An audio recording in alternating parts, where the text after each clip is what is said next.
Hello friends, आज की video आप सभी के लिए काफ़ी ज़्यादा इंपॉर्टेंट होने वाली है। जैसा कि आप सब देख रहे हैं कि सभी छात्रों के लिए खुशखबरी है। तो क्या अपडेट है, इसी के साथ साथ यूपी टेट एग्जाम 2021 और सेमेस्टर एग्जाम को लेकर के बहुत बड़ी अपडेट सामने निकल करके आ रही है। तो आप लोग वीडियो में लास्ट तक बने रहिएगा। चैनल पर नया आए हो तो चैनल को तुरंत सब्सक्राइब करो, वीडियो को लाइक करो, जिससे आगे की भी अपडेट आपको टाइम टाइम पर इस चैनल के माध्यम से मिल सके। तो आज मैं आपको बताने वाला हूँ उत्तर प्रदेश लोक सेवा आयोग द्वारा आयोजित होने वाली LT ग्रेड भर्ती परीक्षा 2022 की बेस्ट बुक के बारे में, जो कि चक्षु प्रकाशन की है। इसमें पाठ्यक्रमानुसार थ्योरी और विगत वर्षों से प्रश्नों से संबंधित सभी बिंदुओं का समावेश किया गया है।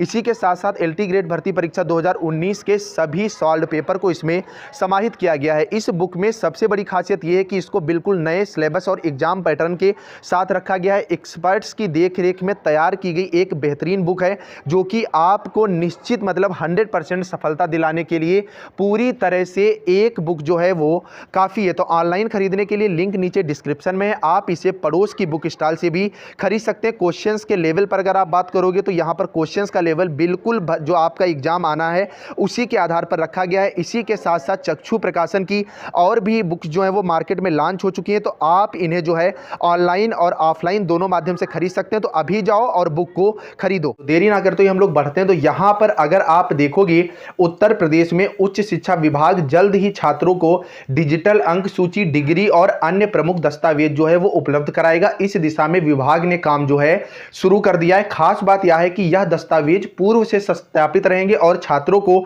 इन्हें फिर से वेरीफाई करवाने की जरूरत नहीं पड़ेगी। यह डिजिटली वेरीफाइड डॉक्यूमेंट्स होंगे। मतलब यूपी के अंदर अभी तक क्या होता था, आपको जब जॉब वगैरह पाते थे तो आपको वेरिफिकेशन करवाना होता था, या अभी जैसे टीईटी का एग्जाम था तो इसमें बीएड की मार्कशीट को वेरीफाई करवाना पड़ा था। अब क्या है, अब यहां पर उच्च शिक्षा विभाग जो है अब डिजिटल अंक और डिजिटल डिग्री के साथ साथ जितने भी आपके दस्तावेज हैं शिक्षा से संबंधित, अब उन सबको डिजिटलीकरण मतलब ऑनलाइन कर देगा और आपको जगह जगह अपनी मार्कशीट लेकर के भटकने की जो जरूरत है वो नहीं पड़ेगी। तो आप इन्हें सुरक्षित कैसे रखेंगे, यह भी आगे इसी आर्टिकल में लिखा हुआ है। और इसकी शुरुआत जो है आगरा के डॉक्टर भीमराव अंबेडकर विश्वविद्यालय से होगी, जहां सत्र 2022 और 23 से ये सुविधा जो है शुरू हो जाएगी। इसके तहत सभी विश्वविद्यालय में पढ़ने वाले छात्रों की अंक सूची और डिजिटल फॉर्मेट में मार्कशीट दी जाएगी। विभाग के अधिकारियों ने बताया कि इसका सबसे बड़ा फायदा यह होगा कि भौतिक दस्तावेजों का प्रयोग जो है वो न्यूनतम हो जाएगा। छात्र कहीं से भी और कभी भी इसमें उपलब्ध दस्तावेजों का उपयोग जो है वो कर सकते हैं। मतलब ऑफलाइन जो आपकी मार्कशीट है, जो हार्ड कॉपी होती है, उनकी यहां पर जरूरत जो है वो पूरी तरह से खत्म हो जाएगी। इसके लिए पोर्टल और मोबाइल ऐप भी जो है वो बनाए जाएंगे। जानकारी के मुताबिक डिजी लॉकर पर छात्रों को एक्सेस देने के लिए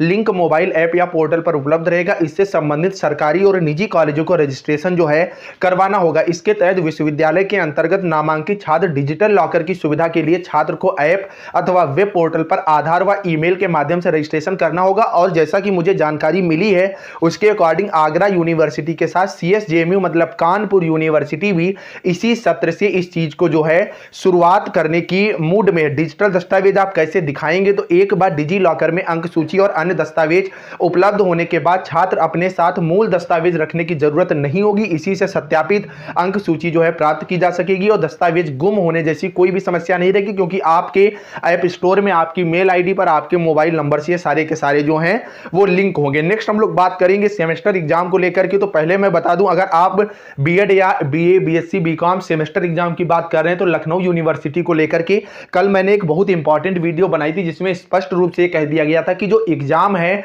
वो मार्च में होंगे फर्स्ट सेमेस्टर के। इसके पीछे बहुत सी वजह थी। पहली चीज सेशन का डिले होना, दूसरी चीज आगामी विधानसभा चुनाव, और उसी को लेकर के देखियो अपडेट आ गई है कि 19 जनवरी से जो पॉलिटेक्निक के सेमेस्टर एग्जाम शुरू होने थे तो उस पे जो है खतरा मंडरा रहा है। पॉलिटेक्निक के सेमेस्टर एग्जाम 19 जनवरी से शुरू होने, लेकिन इसमें विधानसभा चुनाव जो है वो बाधक बन सकता है। यही वजह है कि प्राविधिक शिक्षा परिषद परीक्षा को लेकर असमंजस में है। हालांकि परिषद की ओर से इसकी जो है तैयारी शुरू कर दी गई, और अगर जो चुनाव के अधिकारी जो चुनाव में ड्यूटी अगर लग गई कॉलेज के जो टीचर वगैरह हैं, ऐसे में यहां पर एग्जाम करा पाना पॉसिबल नहीं होगा। और अगर एग्जाम जनवरी में नहीं होता तो ये पॉलिटेक्निक का जो एग्जाम है ये आपका मार्च में ही खींचेगा, क्योंकि बीच में इसमें जो है जगह ज्यादा नहीं बचती है। नेक्स्ट हम लोग बात करेंगे टीटी एग्जाम को लेकर के। आपको पता होना चाहिए टीटी का एग्जाम 28 नवंबर को होना था, लेकिन पर्चा लीक होने की वजह से जो एग्जाम है कंडक्ट नहीं हो पाया था। और अब जो है 2 अफसरों को पता पता था कहां और कैसे लीक होगा पर्चा। इसके पहले मैं बता दूं टीटी एग्जाम को लेकर के, तो टीटी एग्जाम जो है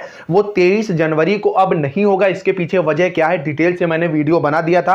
अब जो टीटी का एग्जाम है या तो ये 30 तारीख को होगा या तो ये 16 जनवरी को कंडक्ट करवाया जाएगा। तो मैक्सिमम जो उम्मीद है वो 30 जनवरी ही है। तो आप सब अपनी तैयारी को कंटिन्यू रखें। टीटी का पर्चा लीक कराने के लिए छपाई से लेकर परीक्षा केंद्र तक पहुंचने की सारी जानकारी बेहद गोपनीय रखी गई थी तथा पूरी प्रक्रिया में शामिल 2 अफसरों को यह पता था कि यह पर्चा जो है लीक होना, यह पर्चा कहां से और कैसे लीक कराया जाएगा, इस बारे में भी सब कुछ तय हो गया था। मतलब एक पूरा प्लान था। जो टीटी जो पेपर लीक हुआ है ये किसी एक की यहां पर जो है वो साजिश नहीं थी, ये पूरी सोची समझी साजिश थी। और एसटीएफ के माध्यम से जब ये जांच चलाई जा रही है तो सारी चीजें क्लियर हो रही। तो ये परीक्षा जो निरस्त हुई ये छात्र के हित में है और जल्दी से जल्दी दोबारा परीक्षा करा ली जाए जिससे आगामी जो सुपर टेट है वो भी हो सके। उम्मीद करता हूं आज की वीडियो समझ में आ गई होगी। अगर कोई डाउट है तो कमेंट के माध्यम से पूछेगा। बाकी इस आर्टिकल की पीडीएफ मैं टेलीग्राम ग्रुप पे डलवा दे रहा हूं, जाते जाते सब्सक्राइब करना। Bye bye.